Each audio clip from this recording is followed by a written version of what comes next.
नमस्कार। कभी सोचा है एक ऐसे समय के बारे में जब राजा अपनी विरासत तलवारों से नहीं बल्कि छेनी और हथौड़े से गढ़ते थे। आज हम बात करेंगे दक्षिण भारत के उसी शक्तिशाली पल्लव वंश की, जिन्होंने सिर्फ राज नहीं किया बल्कि कला और वास्तुकला को आप कह सकते हैं हमेशा के लिए बदल दिया। ये सवाल तो मन में आता ही है कि आखिर वो कौन से राजा थे जिनमें इतना हुनर था कि उन्होंने एक ही पत्थर से, सोचिए, एक ही पत्थर से पूरे के पूरे मंदिर तराश दिए। ये कोई मजाक नहीं था और इसका जवाब सीधा जुड़ा है पल्लवों के शानदार इतिहास से। और हाँ, ये सारी जानकारी किसी कहानी किस्से से नहीं बल्कि एक पुख्ता ऐतिहासिक स्रोत से ली गई है। यही वो टेक्स्ट है जो हमें पल्लवों की उन कमाल की उपलब्धियों के बारे में बताता है जिनके बारे में हम आज जानने वाले हैं। तो चलिए शुरू से शुरू करते हैं। कौन थे ये पल्लव और कैसे इन्होंने दक्षिण भारत के इतिहास पर अपनी छाप छोड़ी? देखिए, इस महान वंश की नींव रखी थी राजा सिंहविष्णु ने करीब 575 ईस्वी में। उन्होंने कांची को अपनी राजधानी बनाया और देखते ही देखते ये शहर उनकी ताकत और उनकी संस्कृति का, कह सकते हैं, एक धड़कता हुआ केंद्र बन गया। और पता है, सिंहविष्णु सिर्फ एक राजा नहीं थे बल्कि कला के बड़े पारखी भी थे। वो वैष्णव धर्म को मानते थे और उनके ही दरबार में थे महाकवि भारवी। जी हां, वही भारवी जिन्होंने अपना मशहूर महाकाव्य किरातार्जुनीयम यहीं पर लिखा था। सिंहविष्णु ने तो बस शुरुआत की थी, उनके बाद आने वाले शासकों ने इस विरासत को ऐसी ऊंचाइयों पर पहुंचाया जो आज भी हमें हैरान कर देती हैं।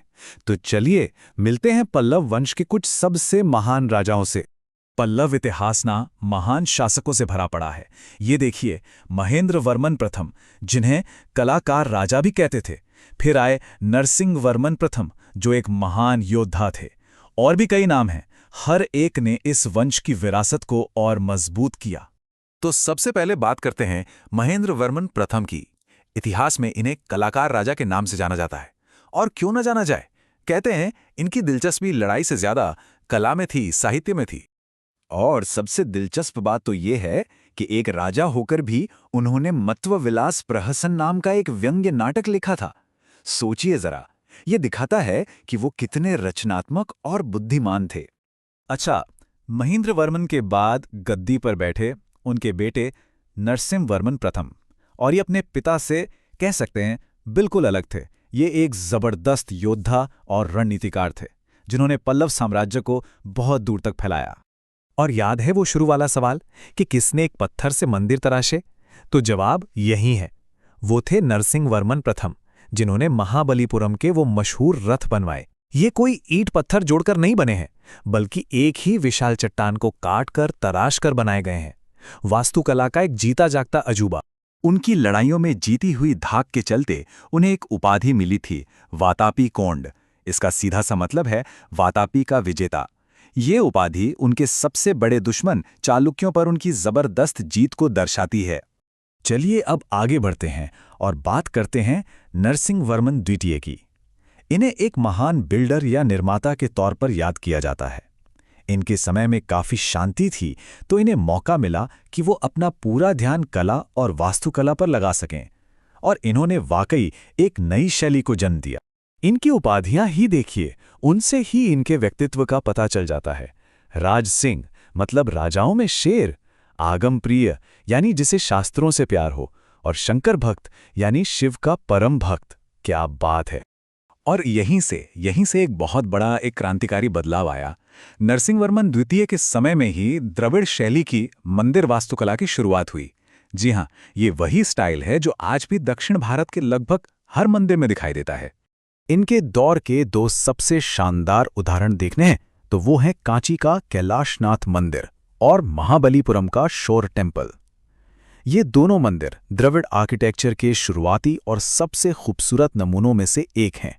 लेकिन रुकिए, पल्लवों की विरासत सिर्फ पत्थरों में नहीं है, उनके दरबारों में साहित्य और ज्ञान का भी बोलबाला था। तो चलिए अब उनकी इस दूसरी बड़ी विरासत पर भी एक नज़र डालते हैं। बात के राजाओं की बात करें तो नंदीवर्मन द्वितीय का नाम बड़ा अहम है।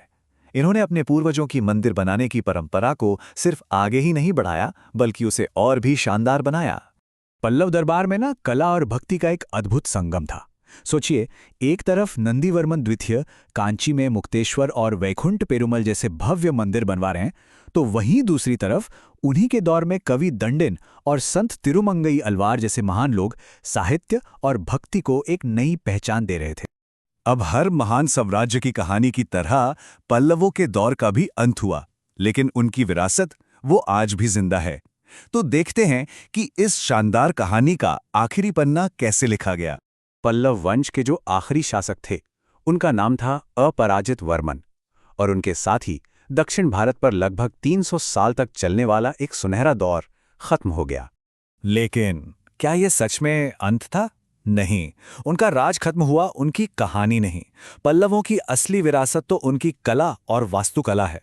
उन्होंने द्रविड़ स्टाइल की जो नींव रखी थी ना, वो आज भी दक्षिण भारत के मंदिरों में जिंदा है और न जाने कितने लोगों को प्रेरणा देती है।